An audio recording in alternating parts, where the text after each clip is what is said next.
ভীষণ ভালো দেখতে লাগছে এখানের ভিউটা, মনে হচ্ছে বেশ খানিকক্ষণ এখানে থাকি। এই যে পাওয়া যাচ্ছে না, সমস্ত দোকানপাট প্রায় বন্ধ গ্যাসের প্রবলেমের জন্য। হচ্ছে লাইনটা 5 তারিখ পর্যন্ত বন্ধ, কোনো শো চলছে না। তো ব্যাড লাক ক্লিয়ার করা যায়।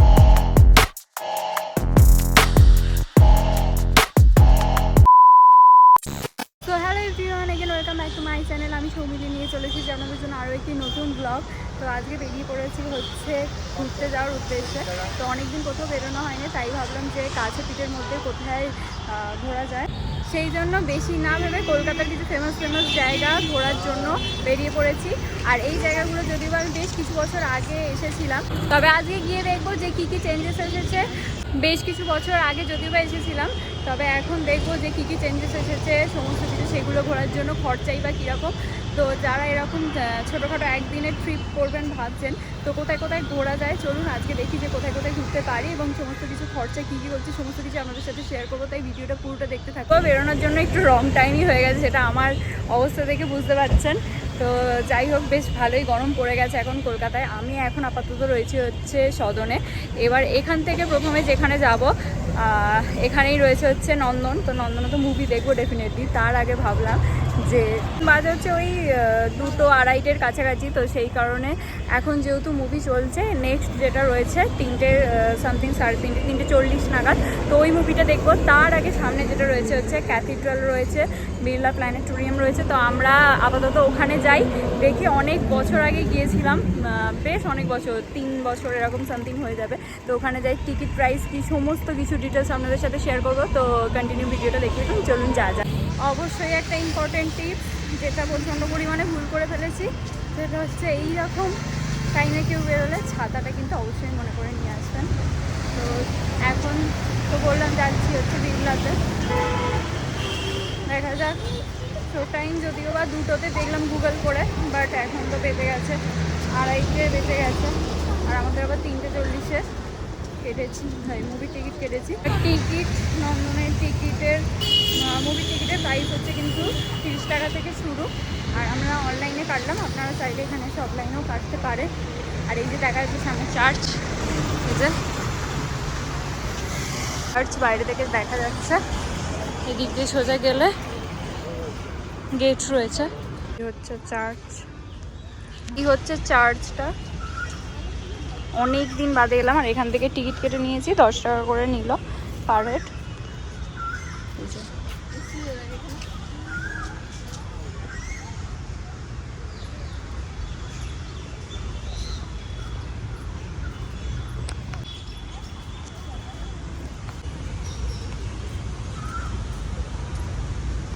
তো ফুল গাছ হয়ে আছে এই যে এই দূরে।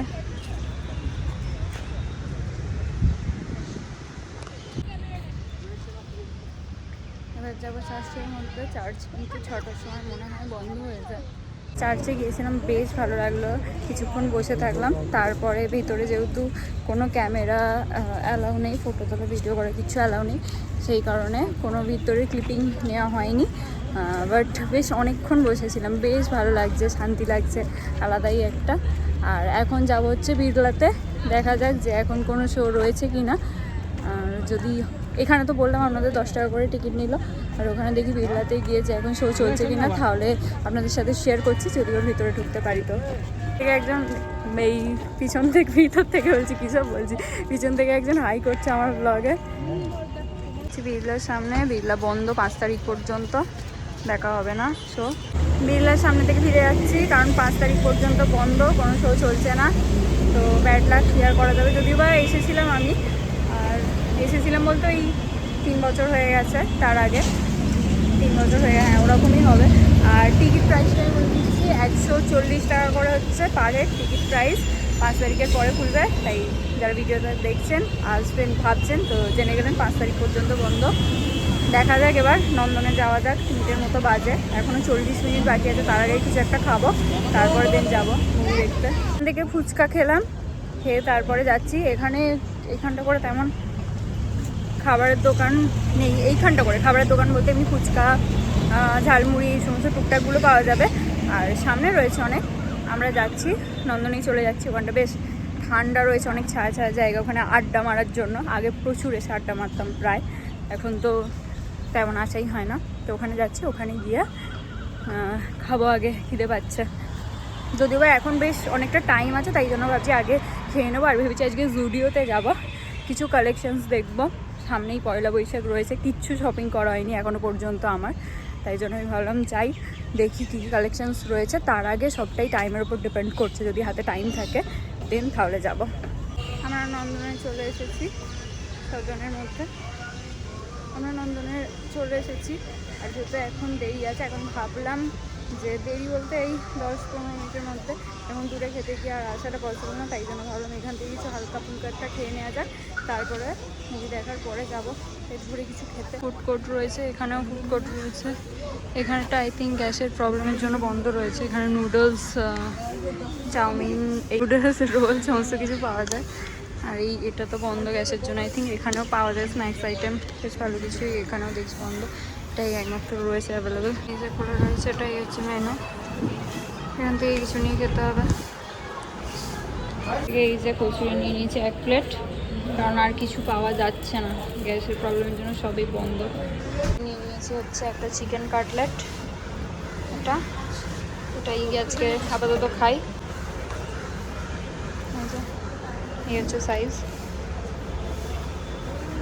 যেহেতু কোনো কিছু পাওয়া যাচ্ছে না, সমস্ত দোকানপাট প্রায় বন্ধ গ্যাসের প্রবলেমের জন্য, ওইটা দিয়েই কাজ চালাতে হবে। তারপরে দেখা যাক যে আদেও কিছু পাওয়া যায় কি না।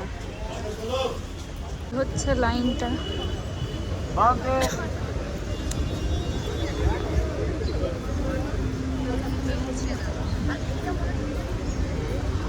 এটা টিকিট কাটার নয়, আই থিঙ্ক গেটে ঢোকারই লাইন।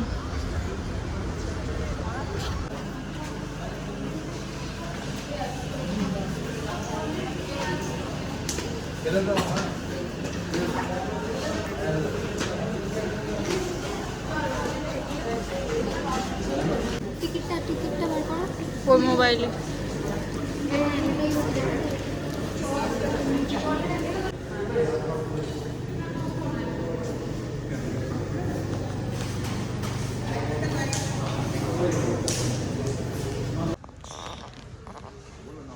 এখনো মুভি স্টার্ট হয় না, আমার বসে আছে এসে।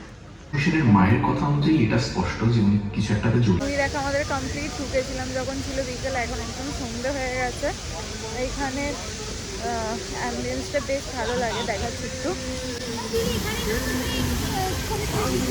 হ্যাঁ, এইখানে রাতের সময় নন্দনে আসি, এই দিকটা রাতের দিক করে আসা হয় না, বেশ সুন্দর লাগছে।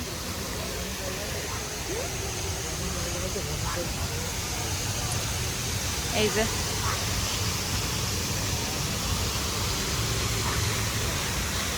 আর বেশ ভালো ওয়েদার, হাওয়া চালাচ্ছে এখন, ভীষণ ভালো দেখতে লাগছে। এখানের ভিউটা মনে হচ্ছে বেশ খানিকক্ষণ এখানে থাকে। এই যে ওখানে একজন বসে বসে সুন্দর ভিউ এনজয় করছে, এখন হাওয়া দিচ্ছে।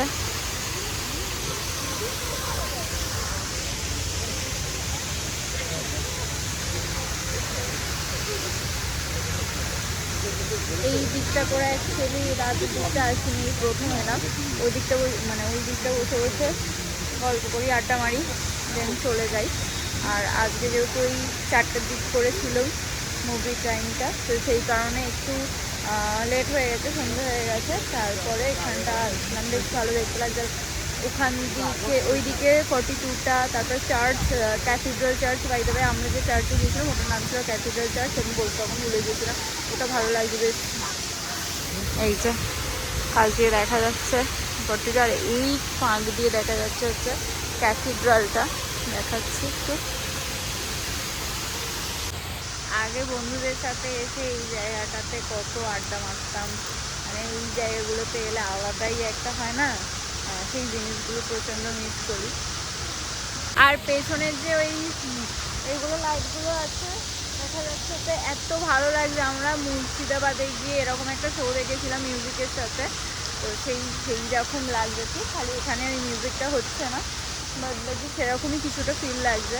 আর বেশ ঠান্ডা ঠান্ডা হাওয়া চালাচ্ছে, তাই ভাবলাম এখানে একটু বেশ কিছুক্ষণ টাইম কাটাই, তারপরে বাড়ি যাব। এখানে সবাই চা খাচ্ছে, আমি তো চা খাই না, আমি এখানে বর্নভিটা নিয়েছি। আর এই যে এখানে সবাই বসে বসে গল্প করছে, বেশ ভালো লাগছে। আর এই যে এখানে আমি বসে বসে বনবিটা খাচ্ছি।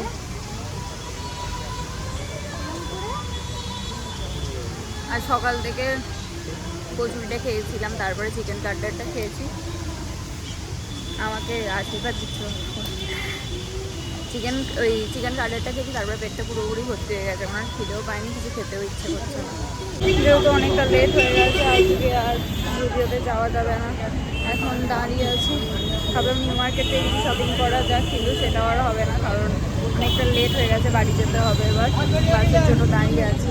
তো বাড়ি চলে এসেছি, আর ওখানে আর ব্লগটা একদমই কন্টিনিউ করা হয়নি। তার কারণ হচ্ছে এতটা পরিমাণে রাস্তাতে ভিড় ছিল, আর জুডিওতে যাবো ভাবলাম, জুডিওতেও যাওয়া হলো না, কারণ যেহেতু অনেকটা লেট হয়ে গিয়েছিল আর বাড়ি আসারও একটা ব্যাপার ছিল, তো সেই কারণে জুডিওতে যাওয়া হলো না। দেখি নেক্সট বার যদি যাওয়া যায়, কারণ অনেক দিন জুডিওতে যাওয়া হয়নি। কি কালেকশনস নতুন আছে কোথাও, অ্যাকচুয়ালি অনেকদিন শপিংই করা হয়নি, অনেক দিন হয়ে গেল শপিং করা হয়নি। তো সেই কারণে ভাবলাম যে আজকে থাক, কারণ সারাদিন এরকম ঘোরাঘুরি হয়েছে, তো একটু টায়ার্ডও লাগছিল। ভাবলাম নিউ মার্কেটে নেমে যদি কিছু পাওয়া যায় স্প্ল্যানেডের ওখানে দেখবো। বাট স্প্ল্যানেডে যখন নামলাম এতটা বীভৎস পরিমাণে ভিড় ছিল, আমি ভাবলাম আজকে আর তাহলে বাড়ি ফেরা হবে না, চলে এসেছিলাম। আর যেহেতু সারাদিন খাওয়া হয়নি, আর কারণ অ্যাকচুয়ালি কোথাও কিচ্ছু পাওয়া যাচ্ছে না, এটাই হচ্ছে মেন প্রবলেম। তো আমরা মাঝে একবার ওই বিরিয়ানি খেয়েছিলাম, আর এখন বাড়ি এসেছি আর প্রচণ্ড টায়ার্ড লাগছে, আমার মুখের অবস্থা দেখেই বোঝা যাচ্ছে। আমি ভাবলাম যে হেভি কিছু ডিনার করব না। রামেন অর্ডার করেছিলাম, কোরিয়ান রামেন, আমি কখনো ট্রাই করিনি।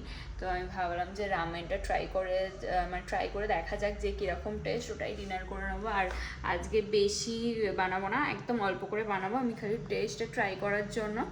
আর চলুন আপনাদের সাথেও রিভিউটা শেয়ার করছি যে আমার প্রথমবার খেয়ে খুব মানে কীরকম এক্সপিরিয়েন্স হচ্ছে। আমি একটু ঝাল কম খাই, তো ওটা প্রচণ্ড স্পাইসি হয়, তো দেখা যাক যে কীরকম টেস্ট হয়। আর আমি রেসিপিটা যদি হয়, রেসিপি বলতে ওর মধ্যে সমস্ত কিছু দেওয়া রয়েছে, ওটা অ্যাড করে না। আর আজকে বেশি ভেজিস কিছু অ্যাড করবো না, কারণ কিছু তেমন নেই, আর কোনো কিছু প্ল্যানিংও নেই। আর রিভিউটা শেয়ার করবো, তো ব্লগটা দেখতে থাকুন। সো প্রথমবার আমি রামেন ট্রাই করব, এই যে এটা বানাচ্ছি, দেখা যাক কীরকম খেতে হয়, টেস্ট হয়।